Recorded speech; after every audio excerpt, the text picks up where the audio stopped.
이번 주간은요, 대한민국에 있는 대부분의 교회들이 고난주간으로 보내게 됩니다. 그래서 각 교회별로 이 십자가에 못 박히신 예수님을 어떻게 하면은 기억하고 기념할 수 있을지 여러 가지 시도들을 하려고 하는데요.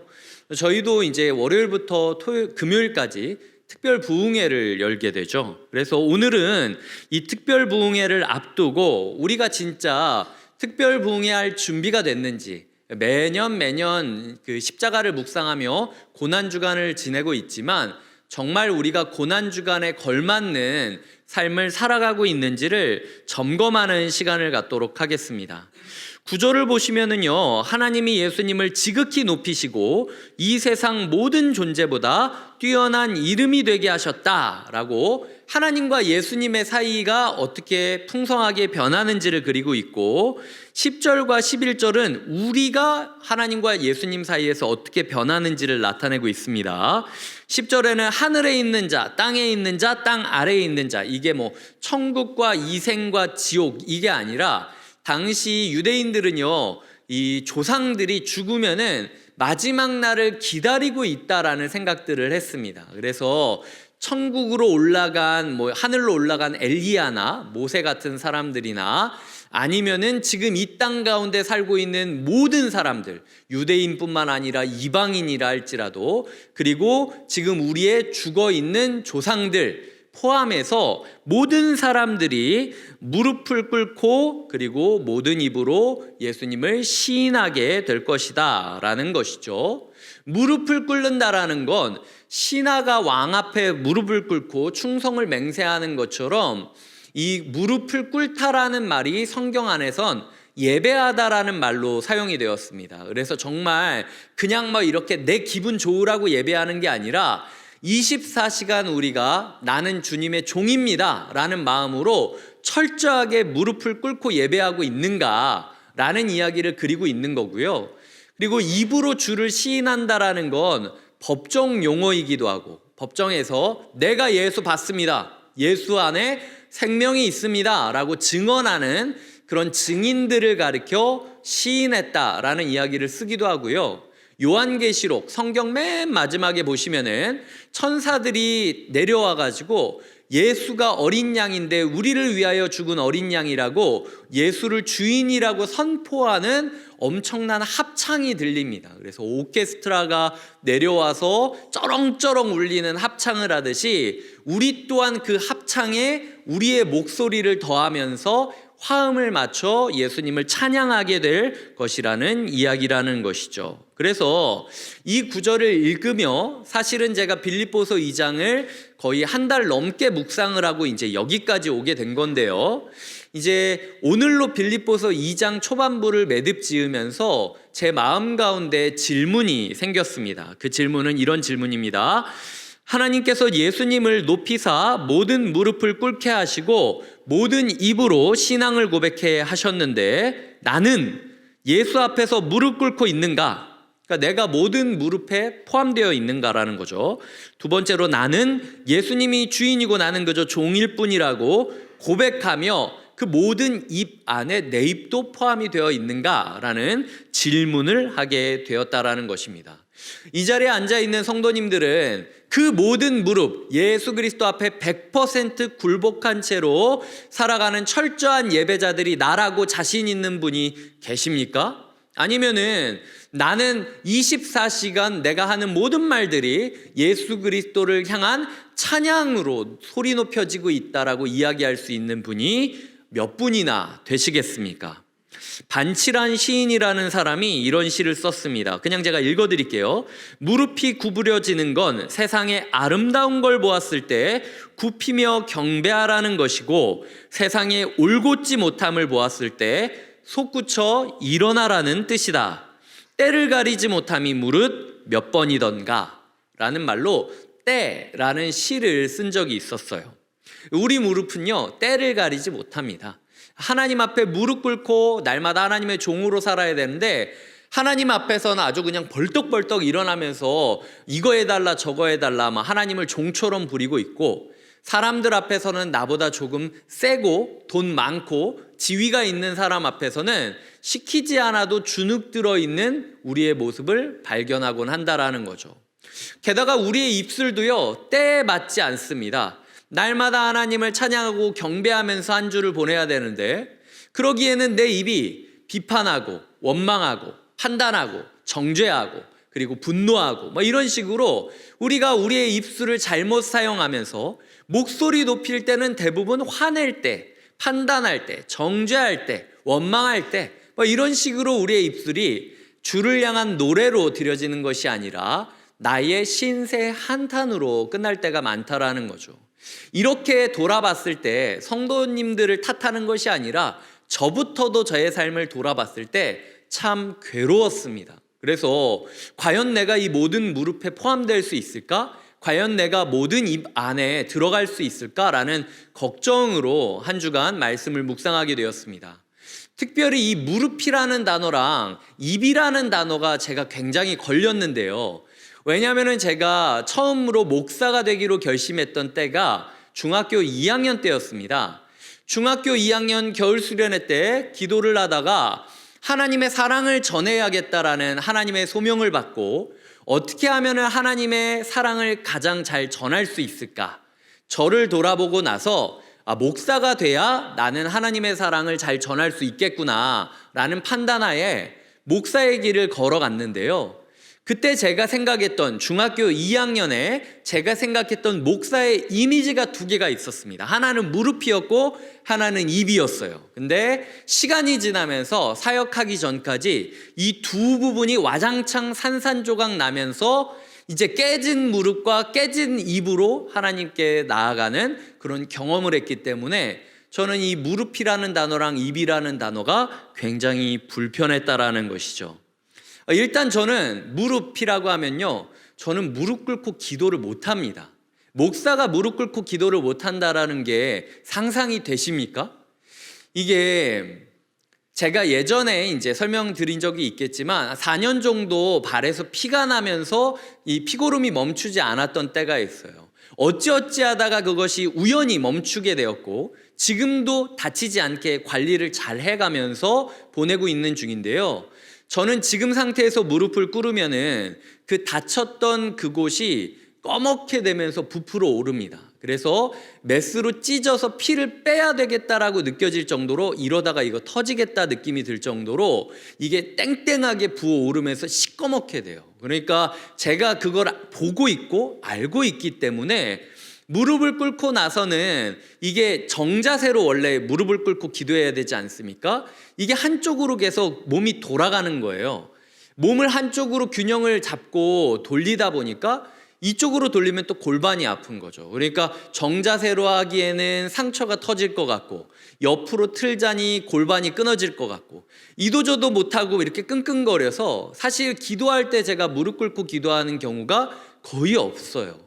무릎 꿇고 기도할 때 대부분 이 정신의 절반이 계속 아프다, 이거 어떡하지, 이거 터지는 거 아니야, 이런 잡생각들로 차기 때문에 차라리 저는 무릎 꿇고 기도하는 것보다 서서 돌아다니면서 기도를 하거나 아니면은 그냥 의자에 앉아서 기도하거나 이렇게 기도하곤 합니다. 제가 소명을 받았던 그날 수련회에서 4시간인가 5시간인가 무릎 꿇고 기도하다가 하나님을 만난 거예요. 저는 무릎 꿇고 기도하지 않으면서 하나님을 만나는 방법이 있을 거라는 생각을 못했을 정도로 그 당시 청소년기에 기도할 때마다 수련회 때마다 숙소도 안 들어가고 매일매일 단상 밑에서 먹고 자면서 기도하면서 시간을 보냈단 말이죠. 그렇게 제가 그런 목사가 되기를 꿈꿨고 교회 안에서 어떤 영적인 일들이 있을 때 권사님 저랑 같이 기도합시다 라고 해서 3시간이고 4시간이고 권사님을 붙잡고 같이 기도하면서 같이 이렇게 영적으로 끌고 갈 수 있는 그런 카리스마가 있었으면 좋겠다라는 생각을 너무 많이 했는데 이게 사역을 시작하기도 전에 그런 부분에 있어서 기대도 하지 말아라 라고 와장창 끊어지게 되었다라는 거죠. 그래서 목사인데 무릎을 못 꿇는 목사가 말이 되나? 라는 생각이 들면서 저에게 이것이 굉장히 컴플렉스와 열등감의 시작점이 되곤 했습니다. 아니 목사님 뭐 무릎 뭐 다쳐서 못 꿇는 건데 그거 가지고 뭐 그렇게 마음 상하십니까? 이럴 수 있는데요. 의외로요. 희한하게 기독교는 무릎을 굉장히 강조해요.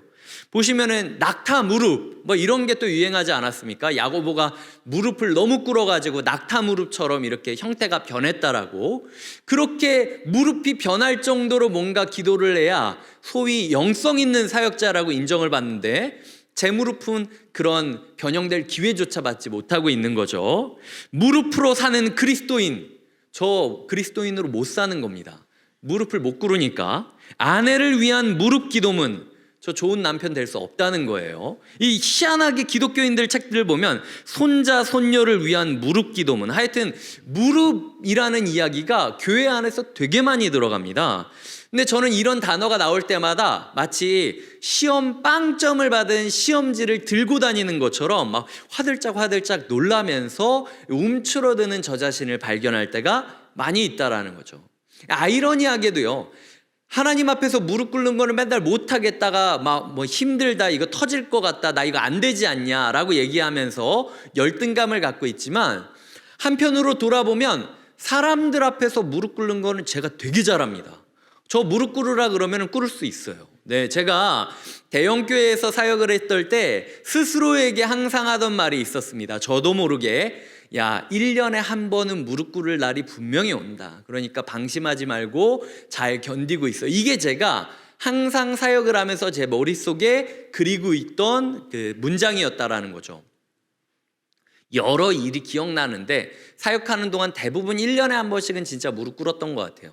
특별히 기억나는 거 두 가지를 들자면, 하나는 저희가 이제 본당이 내려가는 길이었는데 밑에 지하가 산소도 부족하고 인원이 너무 많이 들어가면은 예배가 어려운 상황이기 때문에 안전상의 이유로 정해진 사람 인원 이외에는 못 들어가게 하고 있었습니다. 근데 예배 중간인데 늦게 오신 분이 자기는 무조건 본당에 들어가야 된다는 거예요. 의자가 없고 안전이 문제건 뭐고 하나님이 지켜주실 거고, 좌석이 없으면 내가 복도에 앉아가지고 예배를 드리겠다라고 얘기를 하면서, 네가 뭔데 감히 부목사 주제에 내가 예배를 드리겠다라는데 나에 대해서 이러라 저러라 하냐라는 얘기를 뒤에 같이 예배드리고 계시는 분이 있는 공간에서 통로를 막고 소리를 지르고 계셨어요. 그래서 이도저도 안 되고 이러다 예배 망치겠다라는 생각이 들어서 제가 그때 무릎을 꿇었습니다. 그래서 죄송하다고. 근데 예배 이번 한 번만 끝날 게 아니라 다음 예배도 있고 다음 주도 있고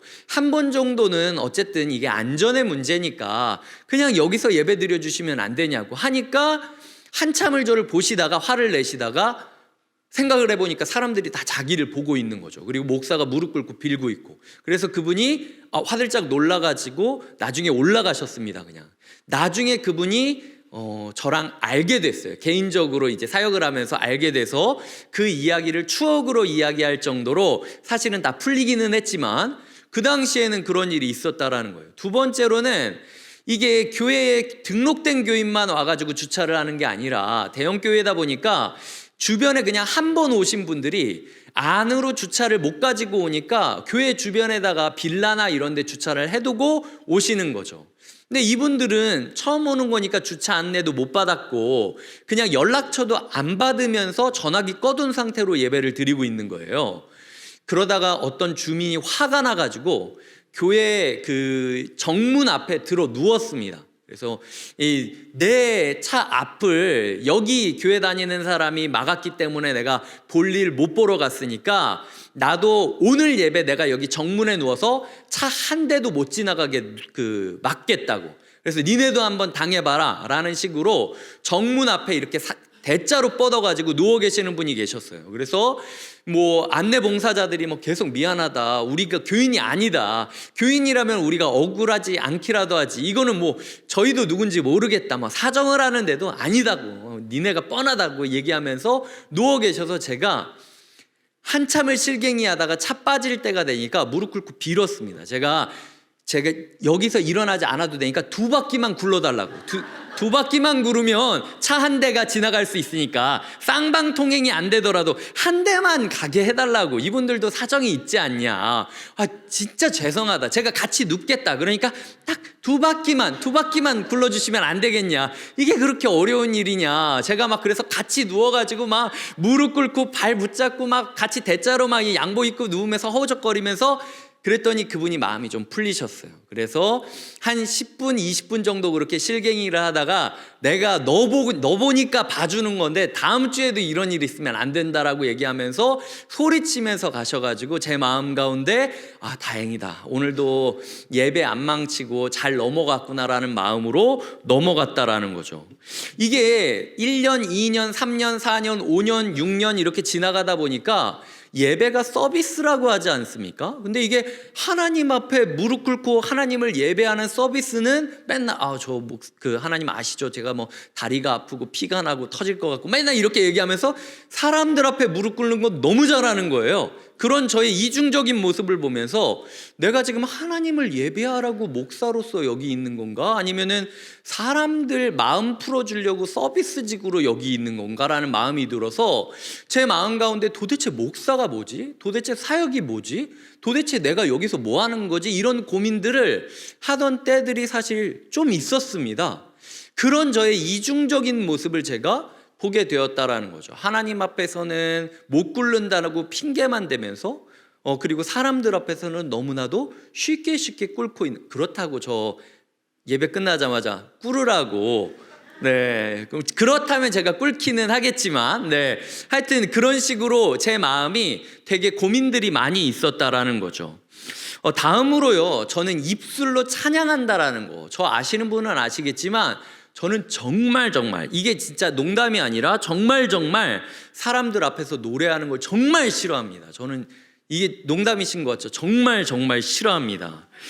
제가 중고등부 시절에 경배와 찬양이라는 데를 종종 다녔어요. 이 하스데반 선교사님이라고 이렇게 기억하시는 분들 계시겠지만 사람들 엄청 많은데 막 뜨겁게 찬양하며 뭐 울부짖다가 그분이 갑자기 목소리를 딱 꺾으면서 들어가는 멘트나 어떤 음이 있는데 그 특유의 제스처나 특유의 그 어떤 그런 걸로 인하여 회중이 전체로 영적으로 꽉 잡고 뭔가 가는 그게 느껴졌었거든요. 제가 그 물결 가운데 있으면서 야, 나도 저렇게 이 모든 사람들이 울부짖으면서 찬양할 수 있도록 나의 목소리로 찬양을 돕고, 그리고 뜨거운 찬양 가운데 제가 갑자기 딱 악기도 없는 상태에서 제 목소리가 하나 탁 들어가면은 다들 뭐 거기에 감동받아서 같이 영적으로 한 방향으로 갈 수 있으면 얼마나 좋을까, 이런 꿈을 되게 많이 꿨단 말이죠.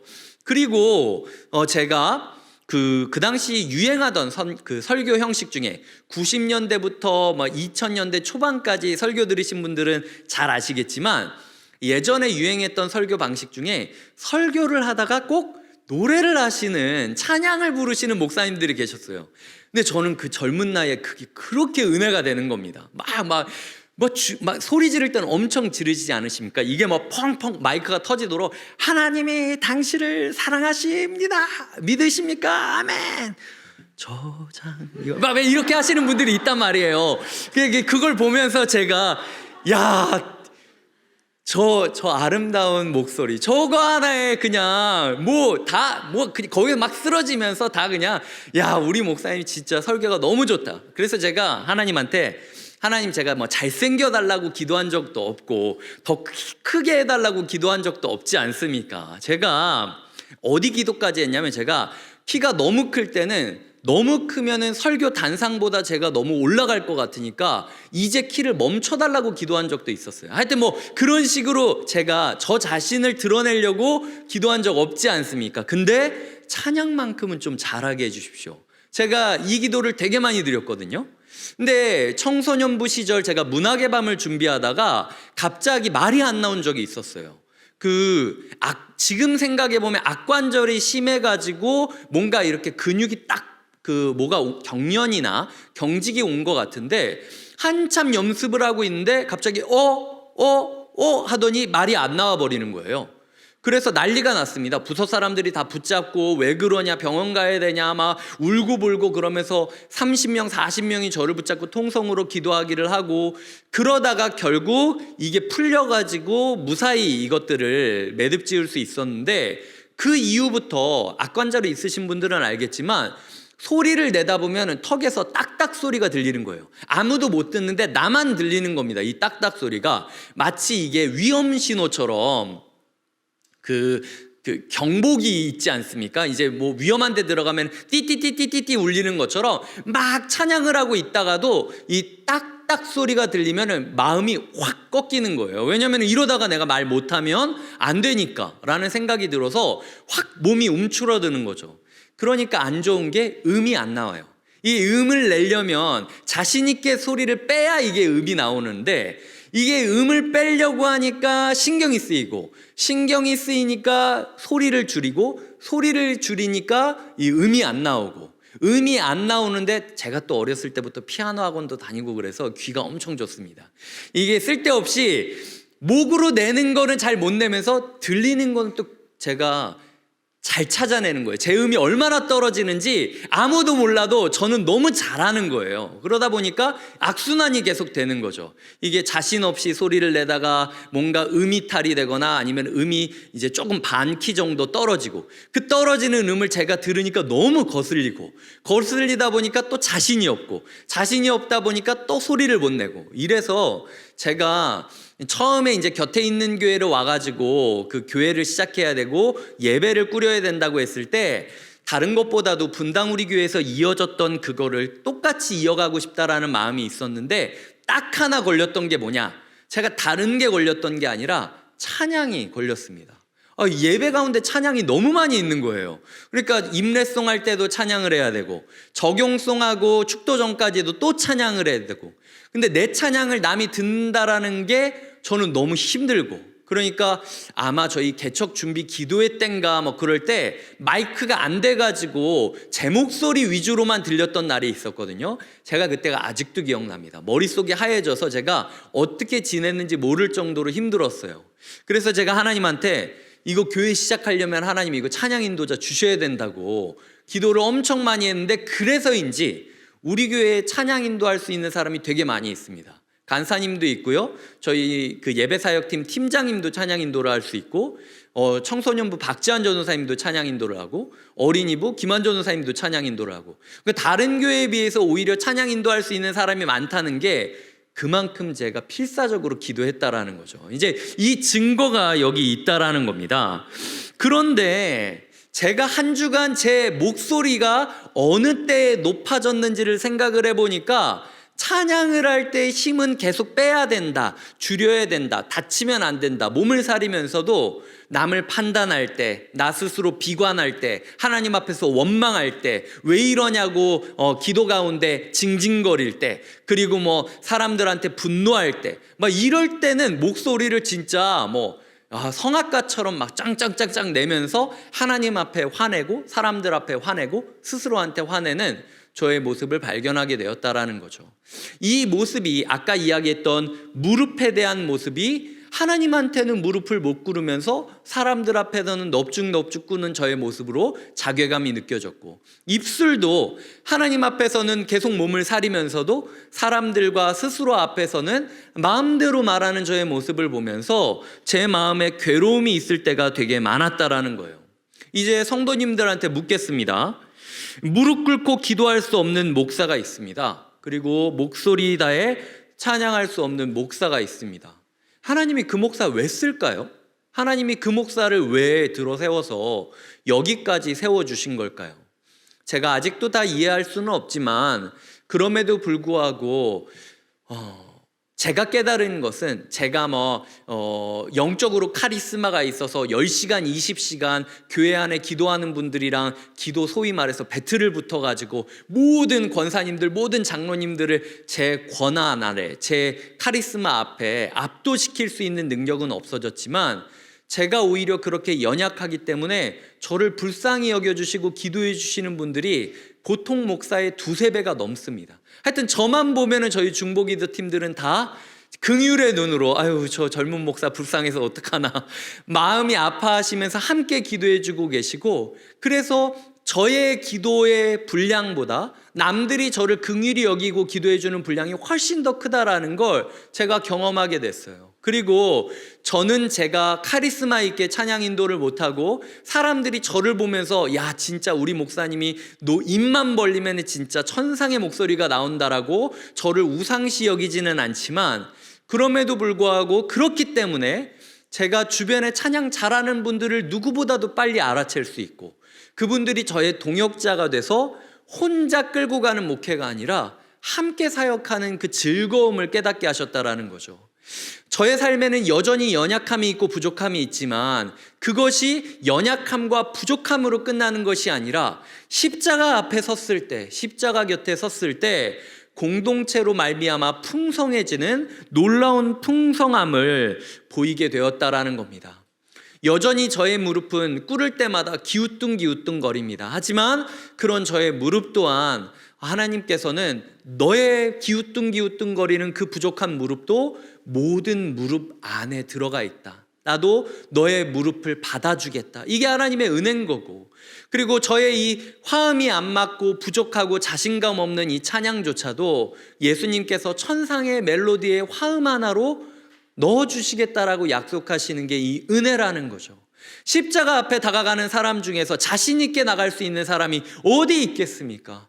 우리의 삶을 돌아봤을 때 우리의 무릎이 한없이 부족하고 우리의 입술이 한없이 부족하겠지만, 그럼에도 불구하고 우리가 이번 한 주간 다시 한번 고난을 향하여 시선을 돌릴 수 있는 이유는 딱 하나, 예수 그리스도는 은혜의 주님이시기 때문이라는 것이죠.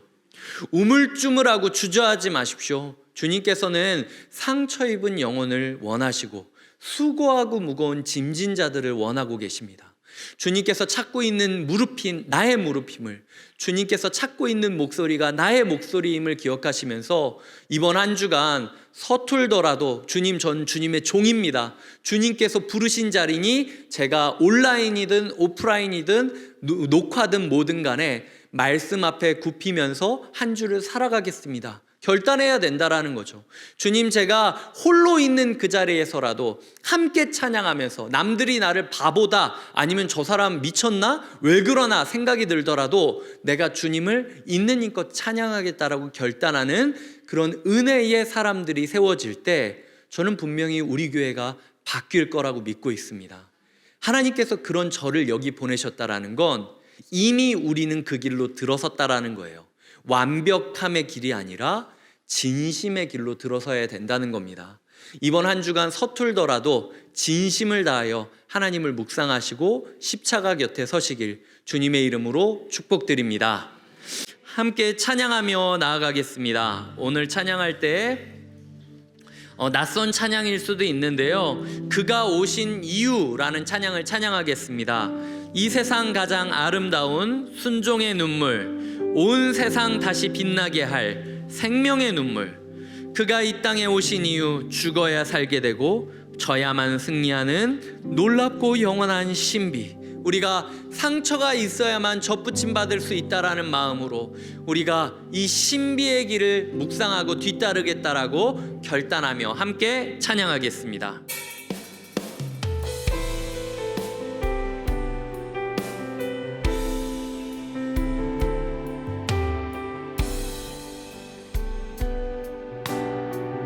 이 세상 가장 아름다운 순종의 눈물, 온 세상 다시 빛나게 할, 온 세상 다시 빛나게 할 생명의 눈물, 그가 이 땅에 오신 이유, 그가 이 땅에 오신 이유, 죽어야 살게 되고 져야만 승리하는, 져야만 승리하는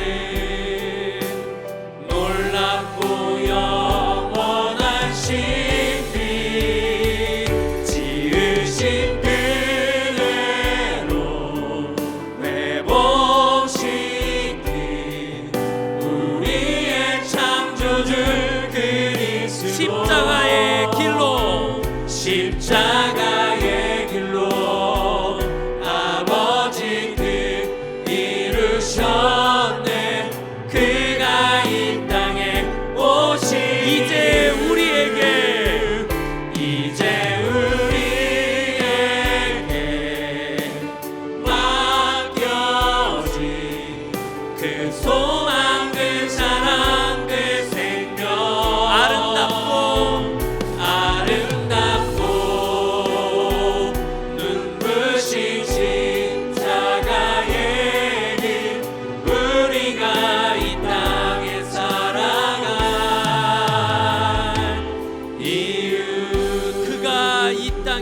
오신 이유, 그가 이 땅에 오신 이유, 죽어야 살게 되고 저야만 승리하는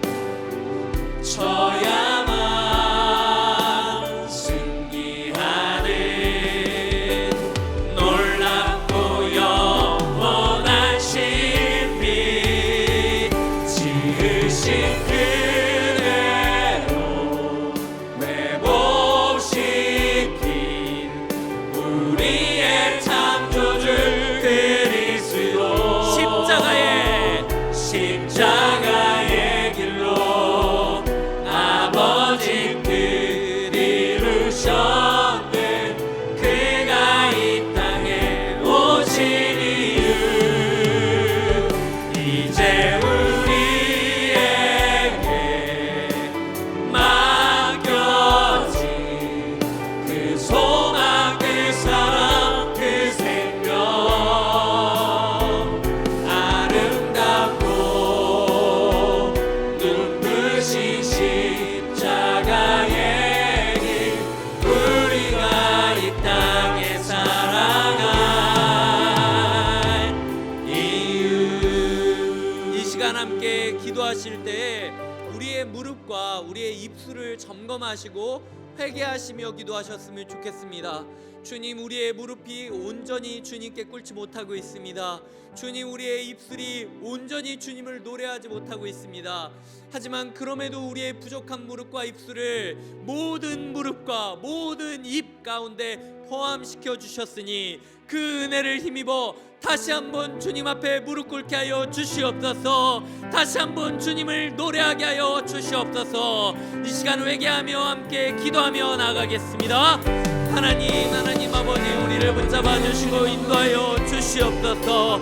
주님, 우리의 무릎이 온전히 주 앞에 꿇을 수 없음을 고백합니다. 주님, 우리의 목소리가 완벽한 찬양을 부르지 못함을 우리가 알고 있습니다. 하나님, 우리의 연약함에도 불구하고 다시 한번 우리를 불러주신 그 은혜에 힘입어 우리가 나아가게 하여 주시옵소서. 주여, 우리를 붙잡아 주시고 인도하여 주시옵소서. 하나님을 사랑하고 하나님을 찬양하며 하나님께 나아가게 하여 주시옵소서.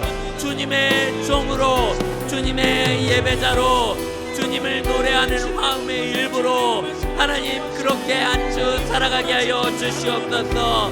이 세상을 좌지우지할 카리스마가 없다 할지라도 그럼에도 불구하고 날마다 은혜를 노래하며 은혜 앞에 굴복한 채로 살아가게 하여 주시옵소서. 주여, 우리 가운데 은혜를 부어주시고 나의 능력, 나의 멋짐이 드러나는 것이 아니라 주님의 은혜가 드러날 수 있도록 주님 붙잡아 주시고 인도하여 주시옵소서. 하나님 아버지의 능력 가운데 우리가 있을 수 있도록 인도하여 주시옵소서. 주님을 찬양할 수 있게 하여 주시옵소서. 주님 아버지 앞에 종답게 살게 하여 주시옵소서. 우리가 진정한 예배를 드리고 십자가 곁에 서게 하여 주시옵소서. 하나님 은혜를 부어 주시옵소서. 다 같이 일어나 찬양하겠습니다. 지으신 그대로 회복시킨 우리의 창조주 그리스도, 십자가의 길로 아버지의 뜻을 이루셨네. 그가 이 땅에 오신 이유, 이제 우리에게 맡겨진 그 소망, 그 사랑, 그 생명, 아름답고 눈부신 십자가의 길, 우리가 이 땅에 살아가. 이제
찬양합시다. 우리의 심령,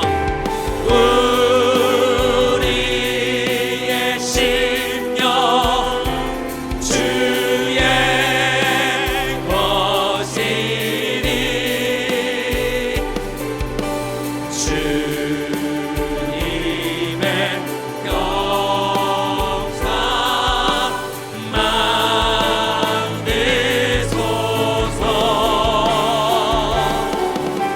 주 인도 따라 살아갈 동안 사랑과 충성을 바치 사랑과 충성 사랑과 충성을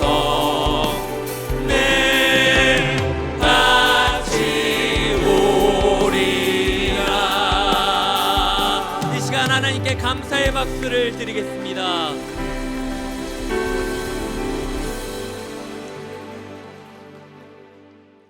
하나님 아버지, 모든 무릎과 모든 입이 그리스도 앞에 꿇고 그리스도를 주라 시인한다고 하지만 우리의 모습을 돌아볼 때 한없이 연약하고 부족하고 휘청이고 주저할 뿐입니다. 그럼에도 불구하고 주님께서 은혜로 우리의 무릎까지도 우리의 입술까지도 하나님 나라의 일부로 삼아 주셨으니 하나님 십자가 곁에 휘청거리더라도 끝까지 서게 하여 주시옵소서.